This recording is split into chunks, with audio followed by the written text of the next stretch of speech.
à tous, c'est Mélie et Mélo, on se retrouve aujourd'hui pour une nouvelle vidéo participative puisque on vous a posé il y a 1 mois et demi maintenant deux questions sur Instagram. Le principe c'est... alors j'ai pas de nom pour ce truc, c'est premier qui, le premier livre que, le dernier livre que. L'idée étant pour vous de nous demander quel est le premier livre je sais pas, qui vous a fait pleurer ou que vous avez aimé ou ce genre de choses. Voilà. Vous avez été quelques-uns à participer, donc c'est super. On a une liste de questions, on a réfléchi un petit peu à nos réponses. Je vous avoue que pour la partie le premier livre que, ça n'a pas été évident de creuser, parce qu'il a fallu aller loin dans les lectures du passé. Donc c'est évident que c'est pas forcément... La réponse n'est pas forcément exacte au sens où c'est pas forcément le premier livre exactement qui correspond à la réaction demandée, mais en tout cas c'est celui qui nous a marqué dans la réaction demandée. Voilà, je sais pas si c'est très clair, mais je peux difficilement faire mieux. Le premier livre qui vous a fait pleurer, et alors pour ma part c'est les mêmes réponses que le premier ou le dernier, je dis le premier mais voilà, qui t'a donné un shoot d'émotion. C'est les mêmes réponses. Alors du coup moi le premier, en tout cas le supposé premier, j'ai mis Les 4 filles du Dr March, et en dernier j'ai mis Anne, le tome 1, donc Anne de la maison au pignon vert. Et c'est plus ou moins les mêmes émotions je pense dans les deux, à base d'injustice, de rébellion, et puis plein de petites émotions de la vie quotidienne. C'est à la fois très doux, très beau, mais aussi très triste. Alors, pour moi, le premier livre qui m'a fait pleurer, j'ai été obligée de remonter très loin dans mes lectures, et j'ai trouvé le premier tome des Royaumes du Nord, que j'ai lu quand je devais avoir 10-11 ans, quelque chose comme ça. La fin m'a juste broyé le cœur, très clairement. Et le dernier qui m'a fait pleurer, alors vous savez que moi je pleure beaucoup, hein, donc c'est pas forcément très dur de trouver, c'était Le Chant d'Achille. Voilà, que j'ai trouvé pareil déchirant, et c'est une très belle histoire d'amour. La question suivante, c'est le premier et le dernier livre qui vous ont fait cogiter longtemps après. Alors le premier, c'est pareil, c'est difficile de se souvenir de ce genre de choses, donc du coup j'ai pris celui dont le titre m'a marqué. Pour autant l'histoire, quand j'ai relu le résumé, ça m'a pas du tout parlé. C'était L'Or Bleu que j'ai lu grâce à l'école, donc c'est un roman de science-fiction qu'on a dû lire début du collège je crois, et en fait le postulat de base c'est de dire je crois bien que l'eau est devenue une ressource quasiment qui est très difficile à trouver, et donc il y a toute une question autour de la création artificielle d'eau je crois, et de comment s'approprier ce genre de technologie. Donc déjà à l'époque c'était des questions qui me faisaient beaucoup réfléchir. Et aujourd'hui, la dernière lecture qui m'a fait cogiter très longtemps après, je pense que c'était le Chronique du Pays des Mers. Très clairement, pendant plusieurs jours, ça a été du cogitage très dense là-dessus. On a beaucoup échangé avec Mélo au sujet de cette lecture, on vous a fait une vidéo dessus, et je pense que encore maintenant, il y a des choses qui continuent à travailler dans ma conception des choses, et c'est vrai que c'est une lecture qui m'a énormément marquée. Bah du coup pour le dernier j'ai répondu la même chose que Mélie, mais j'ai quand même ajouté Ni seul ni ensemble, et peut-être Une maman parfaite, je sais pas exactement. Je pense quand même que Chronique du Pays des Mers m'a plus marqué sur le long terme et sur après ma lecture, que Ni seul ni ensemble et Une maman parfaite c'est plus au moment de la lecture et un peu moins après, même si bon bah je m'en souviens, mais voilà. Et le premier, alors là pareil, j'ai dû mettre plusieurs réponses parce que je ne sais pas exactement.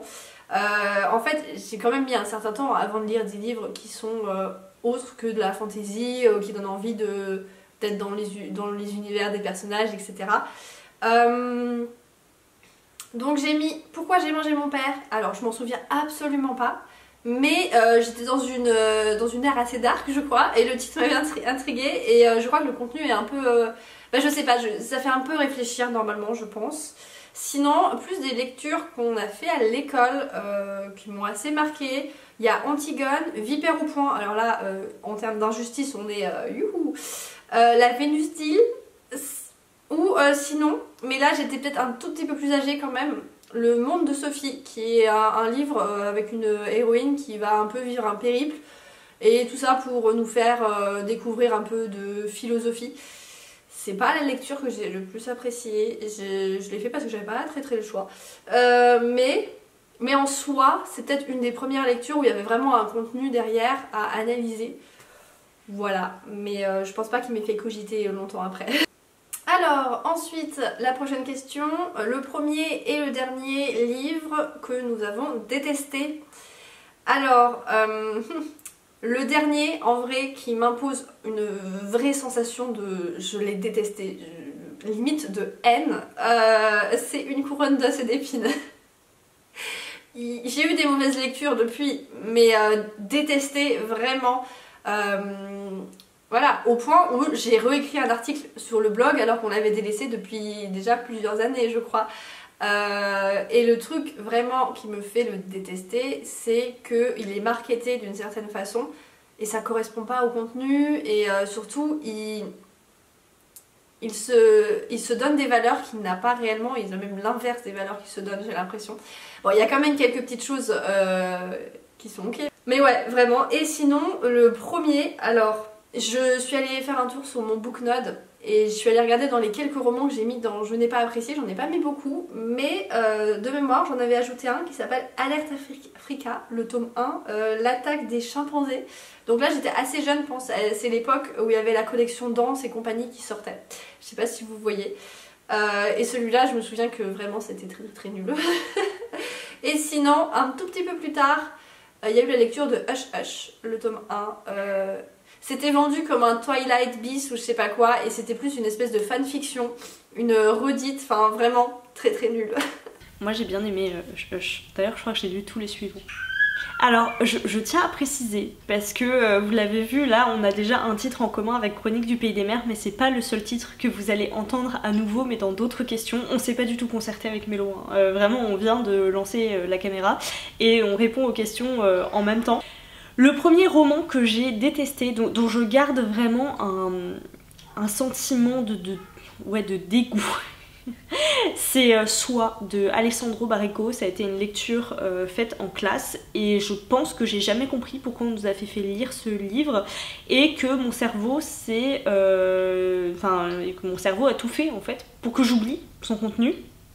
Je crois que c'est un mec qui voyage du coup sur la route de la soie et qui arrive dans un endroit où on fait de la soie à partir des vers à soie quoi. Ça parle de culture de vers à soie et je crois que là-dedans il y a une histoire d'amour entre des personnes... De mon œil d'ado, même pas de pré-ado parce que j'étais au collège, ou peut-être en seconde, c'était peut-être un livre qu'on m'a fait lire en seconde, toujours est-il que j'ai absolument détesté parce que bah voilà, il y avait une romance entre des personnes qui à cet âge-là me paraissaient tellement vieilles que je ne voyais pas comment ça pouvait exister, hein. Je sais même pas, peut-être que c'est même pas des cinquantenaires, vous voyez, mais à cette époque-là, moi déjà ça me dégoûtait et notamment je crois qu'il y avait une partie quand même assez sensuelle dans ce récit que j'ai pas compris. J'ai juste pas compris cette lecture, j'ai pas compris ce choix de notre prof. Il y a une autre lecture que je me souviens avoir détestée, qu'on nous a aussi fait lire à l'école et en fait j'avais trouvé ça horrible. Je ne veux plus jamais avoir 13 ans. L'histoire horrible d'une gamine qui vient d'avoir 13 ans et en fait son cadeau d'anniversaire, pour son anniversaire donc, ce sont des nouvelles petites culottes parce qu'elle vient d'avoir ses règles et donc sa maman lui offre ça devant tout le monde et c'est la honte. Et en fait je me souviens avoir tellement mal vécu cette lecture parce que je m'identifiais beaucoup à l'héroïne et donc de vivre ça, de vivre cette humiliation, de vivre cette honte, ça a été très très difficile pour une jeune lectrice que j'étais, qui en plus ne comprenait pas encore ce que c'était que des règles, etc. Donc franchement ça a été pareil, une lecture faite faire par l'école, horrible. Donc voilà, et le plus récent que j'ai détesté, ça a été plus dur pour moi de trouver parce que il y a des lectures que j'aime pas, des lectures avec lesquelles je passe des mauvais moments, mais je pense que j'ai pas eu, comme Mélo a eu si vous voulez, ce sentiment de vraiment de vouloir vomir un livre quoi. Ça m'est pas arrivé depuis très très longtemps, donc je dirais que celui que j'ai abandonné parce que j'ai vraiment pas aimé, c'était Le Dernier Lion d'Albâtre et je pense que j'ai détesté ne pas aimer parce que je m'étais préparée à passer un très bon moment en fait, donc du coup j'ai pas aimé mais c'est pas non plus horrible quoi. Question suivante, un livre qui vous a fait sortir, donc le premier ou le dernier livre qui vous a fait sortir de votre zone de confort. Alors, eh ben écoutez, dans les premiers livres qui m'ont fait sortir de ma zone de confort, j'ai noté La Vénus d'Île et Maupassant parce que c'est vrai qu'à l'époque j'avais déjà commencé à lire de la fantasy et pas de fantastique. En fait, j'avais aucune vraie notion de ce qu'était le fantastique, et c'est vrai que quand on a commencé à m'en faire lire, bah j'étais quand même un peu perdue. Moi, La Vénus d'Île, c'est pareil, c'est un titre dont à l'époque en tout cas, j'ai pas compris l'intérêt. Hein, moi j'ai beaucoup aimé. Ouais, l'histoire d'une statue qui... Ouais, c'est assez sympa. Et Maupassant, j'adore. C'est l'histoire d'une statue qui bouge toute seule dans son jardin la nuit. Enfin, je veux dire, franchement, moi, il y a une ambiance derrière, je trouve. En fait, ce truc avec la statue et tout ça, et le jardin et tout, ça donne une ambiance assez particulière que je trouvais pas mal. Après, est-ce que j'ai vraiment bien aimé et bien tout compris? Je ne sais pas.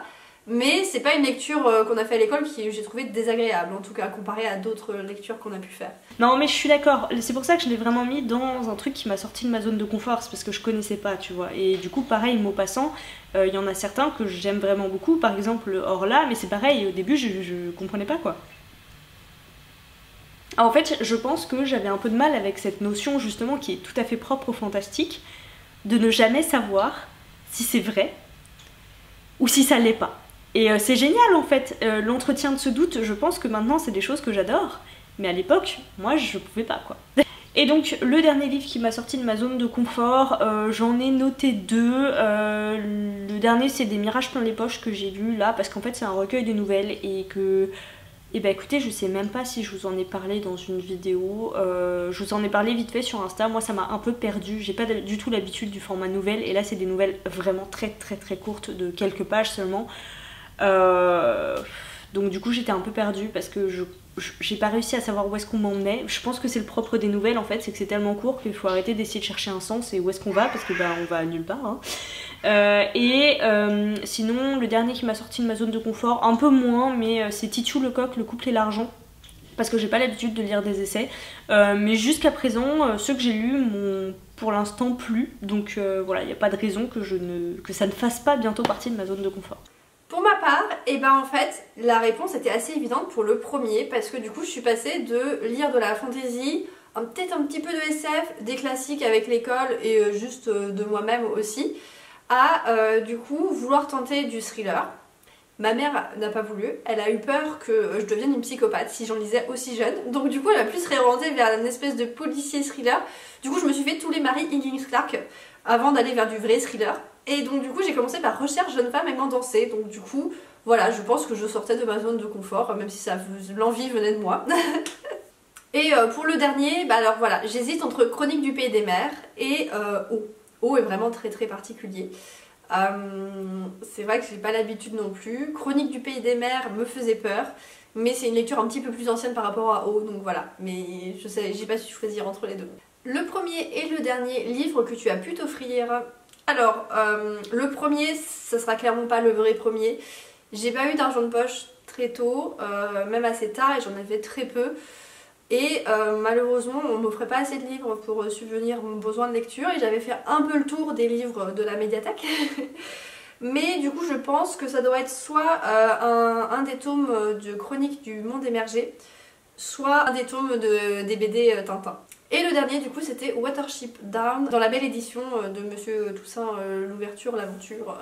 Alors moi à contrario j'ai eu de l'argent de poche très jeune, je pense que dès mes 6-7 ans j'ai eu de l'argent de poche.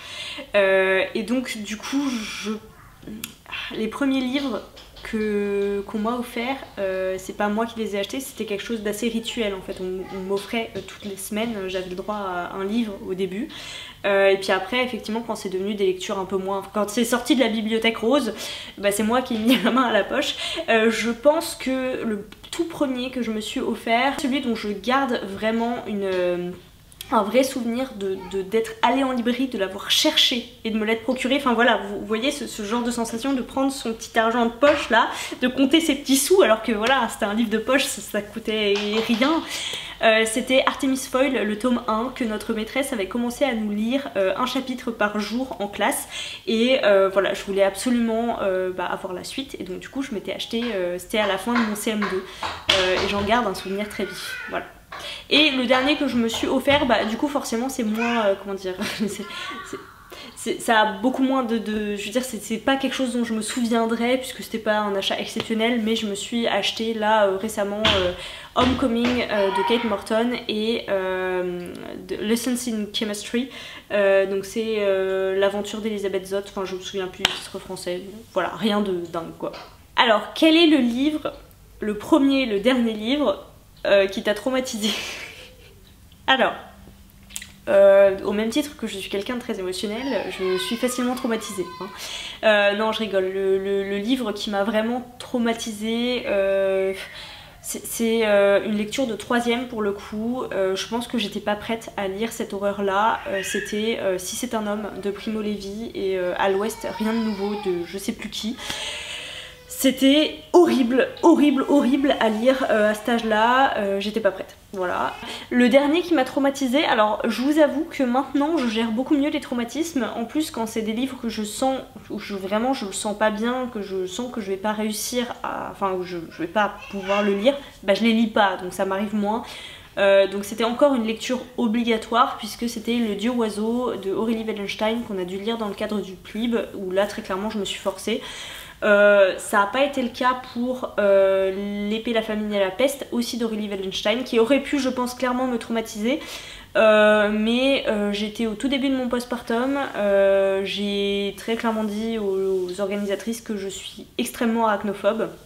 Et qu'en fait rien que de lire les premiers chapitres ça me filait la gerbe, et elles ont dit qu'elles comprenaient tout à fait et du coup je ne l'ai pas lu. Donc je pense les Aurélie Wellenstein.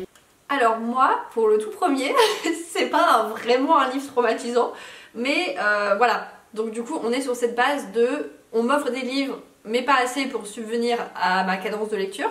Je n'ai pas d'argent de poche pour m'en acheter, j'ai écumé toute la médiathèque, et du coup, je lis un peu tout ce qui me passe sous la main, peu importe. Et là, c'était un peu plus ou moins imposé par ma mère, en vrai, ce genre de lecture. C'est Les Malheurs de Sophie, de la comtesse de Ségur. Alors, il y a plusieurs tomes. Et vraiment, je trouve l'injustice de ce que vit cet enfant, je trouve ça terrible.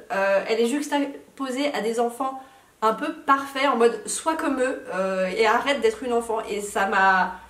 Je suis encore énervée à l'heure actuelle, vraiment. Et ça m'a traumatisée la façon dont les adultes la punissaient ou la jugeaient, ou au lieu de la féliciter d'être téméraire et de la pousser à être téméraire, impulsive, à être une enfant de son âge en fait, on lui demande d'être une potiche parfaite et tout. Et vraiment j'ai pas compris en fait ce livre. Alors je l'ai pas relu depuis, si ça se trouve c'est peut-être ok, hein, je sais pas. Ou c'est peut-être ok par rapport à la période dans laquelle ça a été écrit. Et en plus les adultes me disaient oh mais si seulement tu pouvais être comme ces petites filles parfaites là. J'étais en mode mais je suis une enfant pas très compliquée franchement, juste laissez-moi être une enfant au lieu de demander d'être une adulte pour certaines choses. Et puis quand je commence à m'exprimer et à dire des choses, on m'écoute comme si j'étais une enfant et pas une adulte. Au bout d'un moment, faut peut-être être cohérent en fait. Voilà, et donc du coup j'étais très triste pour Sophie. Et donc du coup actuellement ce qui m'a traumatisée, enfin traumatisée est un grand mot quand même en vrai, mais je trouvais ça un peu dégoûtant, enfin ça m'a un peu repoussée on va dire. Il y a la duologie de BD, duologie non peut-être qu'il y en a d'autres après je ne sais pas, mais je me suis arrêtée là. Les Ogres Dieux, donc le tome 1 petit et demi-sang pour le tome 2.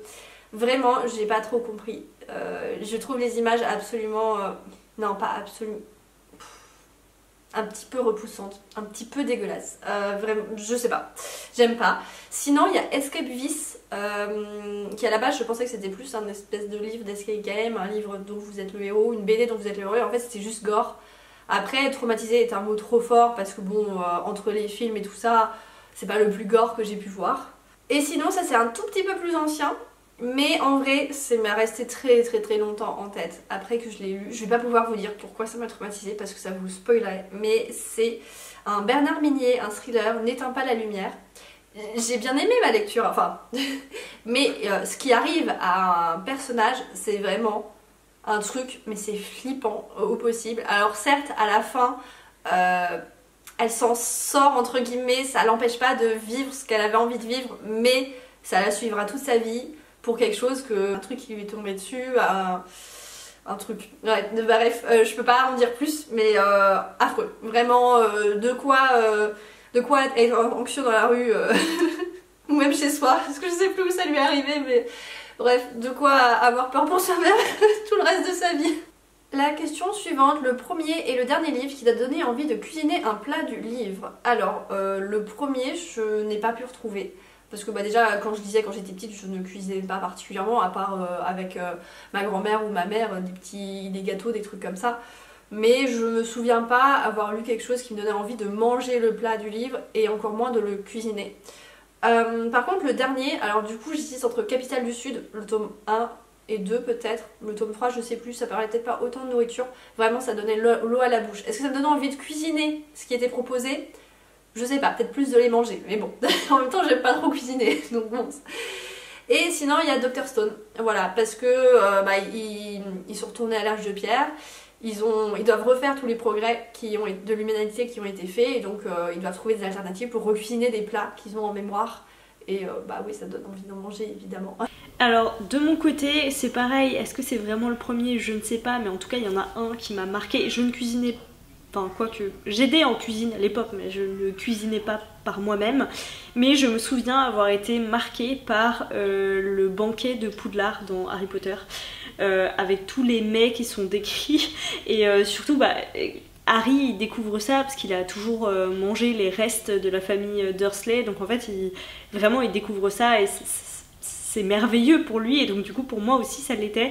Et en particulier, la tarte à la citrouille. C'était quelque chose où moi je pensais que ça existait autant que la bière au beurre. Pour en avoir cuisiné de longues années plus tard, la tarte à la citrouille c'est bien meilleur que la bière au beurre.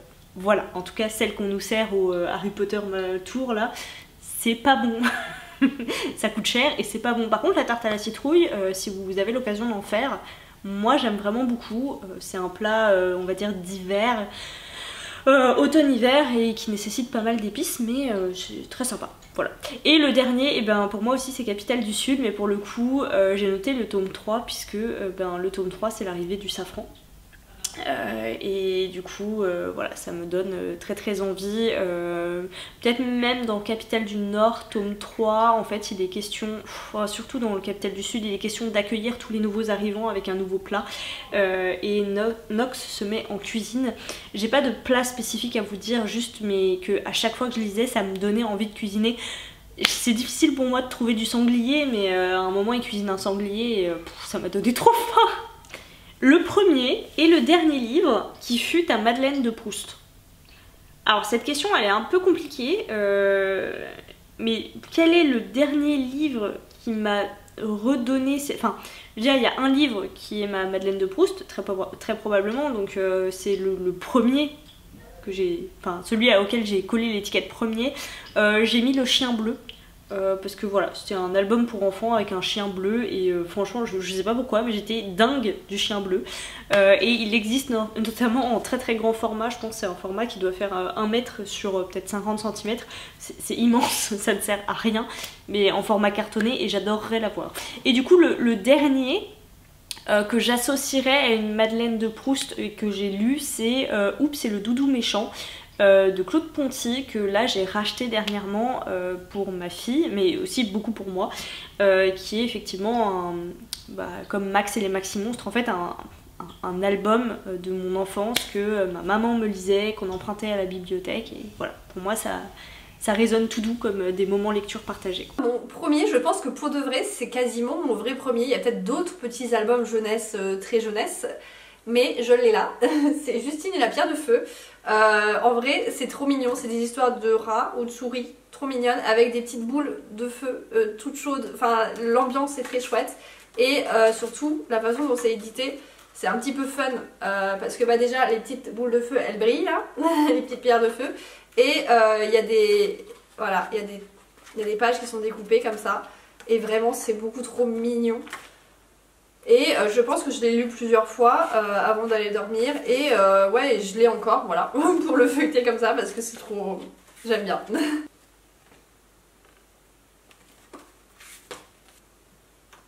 Ah, et puis les petites souris qui se font des câlins dans les petites grottes comme ça. C'est tout doux, quoi. Après, je me souviens pas de l'histoire. Et sinon, j'hésitais aussi avec les orangers de Versailles qui m'ont laissé... qui, je trouve, ça stimulait pas mal... plusieurs sens, notamment l'odorat, le goût. Il y a peut-être aussi un petit peu de cuisine là-dedans, je sais pas trop. Mais tout ce qui est l'orange, les fleurs des arbres et tout ça. Je pense que je n'ai lu que le tome 1 à l'époque parce qu'il n'y avait pas forcément tous les tomes, autant de tomes que maintenant. Mais ça me laisse vraiment un souvenir très agréable. Et donc du coup ma Madeleine de Proust actuellement, je pense que c'est Anne et la maison au pignon vert. Parce que voilà, ça me rappelle la série. Et puis ça me rappelle aussi des lectures d'enfance. Oui, c'est une question, pour le coup je l'avais pas compris comme ça moi, c'était vraiment quel est le dernier, enfin quelle est la dernière Madeleine de Proust que j'ai lue, voilà, mais du coup c'était pas... Ou c'est le doudou méchant, c'est très bien pour les enfants. Non, bah du coup je pense que moi c'est plus un truc genre Harry Potter, enfin voilà, une lecture que je connais bien et vers laquelle je me dirige quand je vais pas forcément très bien. Mais je me rends compte qu'il y a plein de questions où je voulais répondre Elana, mais je crois que du coup j'ai répondu Elana à aucune question. En vrai, ma Madeleine de Proust, ça pourrait être Elana, clairement. Entre le premier et le dernier, il y a Elana au milieu. Et en vrai, c'est bien plus une Madeleine de Proust que Harry Potter. Par exemple, moi j'ai lu Elana avant Harry Potter. Et c'est chouette, mais celle qui restera toujours en tête, c'est Elana. Enfin, et celle que j'admire, voilà, c'est Elana. Et la dernière question, le premier livre ou le dernier livre qui t'a déçu? Alors, là, vraiment, ma réponse est assez évidente, c'est Tunnel, tous les tomes, 1, 2, 3, je suis pas allée au-delà, pitié. Encore une fois, toujours cette phase où j'ai absolument besoin de lire, donc du coup je lis tout ce que je peux lire. Et vraiment Tunnel, ça avait été vendu en mode ah c'est fait par l'éditeur de Harry Potter, en mode ça va être comme Harry Potter, mais pas du tout. Quel est l'intérêt de ce livre? En gros, les personnages avancent dans des tunnels, il y a des problèmes, ils se battent pas, ils sortent, ils rentrent dans les tunnels, enfin voilà, ils nous voient comme ça. Quel est l'intérêt? Au secours, mais au secours. Vraiment grosse déception. Enfin grosse, non. Déception parce que j'aurais aimé lire des choses plus intéressantes sur le moment, mais voilà. Et sinon j'ai hésité quand même avec Alice au pays des merveilles parce que, alors j'étais peut-être trop jeune pour le lire au moment où je l'ai lu, trop jeune pour moi, je veux dire, je pense les autres lecteurs pas forcément, mais j'ai pas trop compris, je suis jamais allée plus loin, je pense que je l'ai pas fini. J'avais vraiment du mal avec l'absurde, avec... c'était trop perché pour moi à ce moment-là. Voilà, donc j'en attendais beaucoup parce que ça avait l'air très chouette, mais donc c'est peut-être une plus grosse déception finalement, je ne sais pas. Et le dernier, alors là, j'en ai plusieurs aussi. Le Bâtard de Cozigan, L'ombre du pouvoir, le tome 1. Déception parce que vraiment je m'attendais pas à autant de problématiques de vision de la femme. Et ça avait le potentiel d'être quelque chose de chouette. Sinon, il y a Carnival of Shadows aussi. Déçue par l'écriture et la narration. Et par la fin aussi, en vrai. C'était pas pour moi, tout simplement. Un peu lent aussi. Et sinon, une BD, L'étreinte. Ça avait l'air chouette et en fait, bah, ça m'a pas apporté grand chose. Et l'histoire m'a pas... Certes, c'est triste, mais ça m'a pas transporté quoi. Moi, le premier livre qui m'a déçue, c'est pareil... Enfin, ça fait partie des premiers que j'ai eu beaucoup de mal à trouver, donc du coup je vous ai sorti de Derrière les fagots un des tomes de Tara Duncan, je ne sais plus exactement lequel, est-ce que c'était le 5, est-ce que c'était le 6, mais je pourrais dire en fait un peu pareil pour Artemis Fowl, je pense à partir du 5 ou du 6. C'est des sagas que j'ai adorées, vraiment je les ai commencées, je les ai bouffées, j'adorais, j'attendais la sortie du tome suivant avec impatience, jusqu'au moment où et ben on tombe sur ce tome qui n'est pas à la hauteur des autres, où voilà, où on est déçu tout simplement. Donc voilà, je dirais que c'est deux suites de sagas, des sagas que j'ai jamais terminées par ailleurs à cause de ça. Ah non, vous savez, c'est un autre, tenez j'y pense, dans les trucs que j'ai détesté plus jeune, je pense les Chevaliers d'Émeraude. Exactement le même. Bah après c'est plus une déception parce que c'est un peu la même chose. Les premiers tomes j'ai bien aimé. J'ai lu ça, j'étais vraiment jeune, hein. Je m'excuse mais vraiment j'étais jeune. J'étais le public visé, j'avais bien aimé et en fait au fur et à mesure c'était de plus en plus nul. Et c'est à partir de cette saga là où j'ai décidé que je ne me forcerai plus à lire un truc qui me déçoit. Je ne me forcerai plus à terminer un livre où vraiment ça passe pas parce que j'y étais jusqu'à la... voilà, vraiment le tome 12 des Chevaliers d'Émeraude, je m'en souviens. Mais c'était assez récent encore ça. Mais voilà, du coup les suites de saga un peu décevantes parce qu'on a aimé le début et qu'on s'y retrouve pas dans la suite quoi. Et du coup Le dernier qui m'a déçu, c'est la dernière Amazon d'Estelle Faye, parce que j'attendais énormément pas d'une réécriture, d'un livre dans les univers gréco-romains. Vous savez que j'adore ça, je vous en ai déjà parlé, et du coup j'en attendais vraiment beaucoup, surtout qu'Estelle Faye, jusque-là, j'avais pas eu de déception. Donc voilà, ça a été un peu la douche froide pour moi. Je pense que j'étais pas le public visé, et qu'en plus de pas être le public visé, elle n'a pas mis... j'ai pas retrouvé les éléments que j'adorais chez Estelle Faye avant, quoi. D'ailleurs, ce que tu as dit sur le premier qui t'a déçu, bah, ça me fait penser qu'il y a peut-être Magic aussi qui aurait pu rentrer dans cette catégorie. Ouais. Ça pouvait être pas mal, mais j'ai jamais pu aller au-delà de 2-3 tomes, je crois. Bah non, parce que c'est à toi que j'ai racheté le 2, 3, 4. Le 4 ? Ah ouais, bah, je suis peut-être allée jusqu'au 4, c'est tout. Ouais. Je crois que moi j'ai poussé et j'avais emprunté le 5. Et après, que j'ai pas racheté d'ailleurs, hein. J'ai le 1, j'ai acheté à Mélo je crois le 2, 3 et 4 et j'ai laissé tomber la suite. Voilà, sur ce, bah, j'espère que vous aurez aimé cette vidéo. Je pense qu'il reste encore une multitude de questions qu'on peut utiliser pour faire une deuxième, une troisième vidéo sur ce sujet. Et bah, vous n'hésitez pas à répondre aussi aux questions en commentaire, ça pourrait être intéressant, surtout pour les premiers. Et puis en attendant une prochaine vidéo, je vous souhaite de très bonne lecture.